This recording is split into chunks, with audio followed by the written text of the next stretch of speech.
Assume a project has 10 tasks, each taking 1 week. The most common mistake in planning is assuming the project will take 10 weeks. That only happens if every step happens sequentially. Managing these tasks falls into a formal 3-part system: planning, scheduling, and control. Across that system, you have to allocate 4 specific resources: manpower, material, machines, and money. And every decision you make regarding those resources is dictated by the rigid operational constraints of time, cost, and quality. If you run activities in series, one after the other, you minimize your resource burn rate, but you guarantee the longest possible project duration. Run them in parallel, and you shorten the timeline, but dramatically increase the immediate cost and the volume of resources required. To find the absolute shortest completion time without burning unnecessary capital, a manager cannot rely on a flat checklist. You have to map the exact interdependent architecture of every single task. The mathematical framework for this kind of mapping was born in the late 1950s. The U.S. Navy was developing the Polaris missile system. Because many of the missile's components had never been built before, the Navy faced massive uncertainty regarding how long tasks would take. They developed the Program Evaluation and Review Technique, or PERT, specifically to handle highly variable activity times. Concurrently, DuPont and Remington Rand were building their own model for industrial plant construction and maintenance. Their system, the Critical Path Method, or CPM, assumed activity times were deterministic. If a task took 4 days on paper, it took 4 days in reality. This fixed data allowed managers to calculate direct trade-offs between adding resources and saving time. But real-world execution is probabilistic. Fixed estimates break down when subjected to delays, equipment failures, and human error. A rigorous scheduling model must account for both constraints. It requires the strict network logic of CPM to map dependencies, and the statistical probability of PERT to absorb real-world friction. Consider a standard 9-step action plan for organizing a corporate conference. This table shows the initial planning phase. Notice there are no time estimates yet. Before scheduling can begin, we must define the logical sequence by mapping immediate predecessors for each task. An immediate predecessor is a strict operational constraint. It specifies exactly which activities must be 100% complete before the next node is allowed to begin. We can translate this table into visual geometry. Activity A, planning the topic, has no predecessor, so it starts immediately.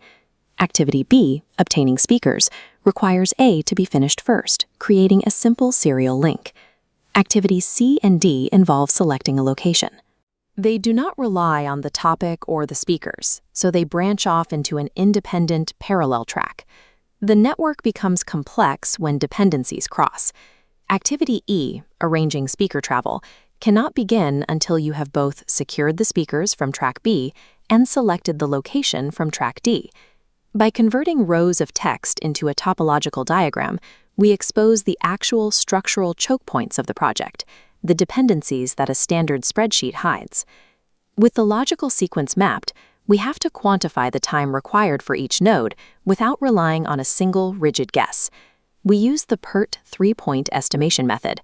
For each activity, we collect an optimistic time A, a most likely time M, and a pessimistic time B. Because worst-case delays stretch far longer than best-case scenarios save time, the distribution is skewed. We use a weighted average based on a beta probability curve to account for this heavy tail. The formula weights the most likely time heavily, adding the optimistic and pessimistic values and dividing by 6. This yields T, the expected statistical mean duration for the task. We then calculate the variance by taking the pessimistic time minus the optimistic time, dividing by 6, and squaring the result. This quantifies the exact spread of uncertainty for this specific step. Every single activity in the conference plan is then processed through these two formulas. By mathematically defining uncertainty at the micro level, we construct the clean data that is required to solve the macro schedule. We process this data through the network using a 2-pass algorithm. The forward pass moves from left to right. The goal of the forward pass is to calculate the earliest start and the earliest finish time for every single activity. The calculation is straightforward addition. Activity A begins at week 0. It takes 2 weeks. 0 plus 2 equals an earliest finish of week 2. That value carries forward to become the earliest start for activity B. The math gets interesting where parallel paths converge.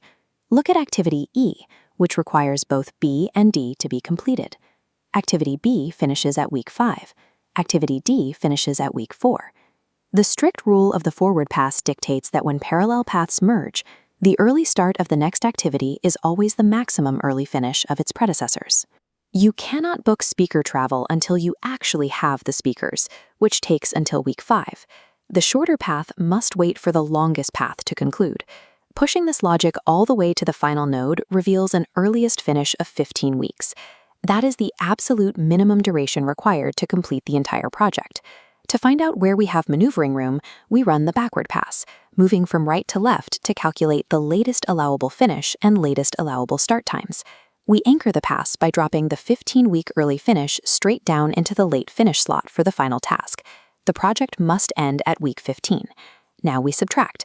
The week 15 deadline minus the 2-week duration means activity I has a late start of week 13. That 13 is carried backward to set the late finish for the preceding activities. When moving backward, convergence points invert. Look at node B, which feeds both E and G. Activity E must start by week 10. Activity G must start by week 5.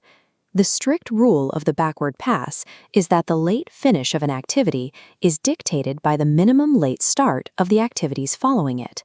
If activity B finishes any later than week 5, activity G will miss its mandatory deadline, creating a cascade of delays that destroys the final target.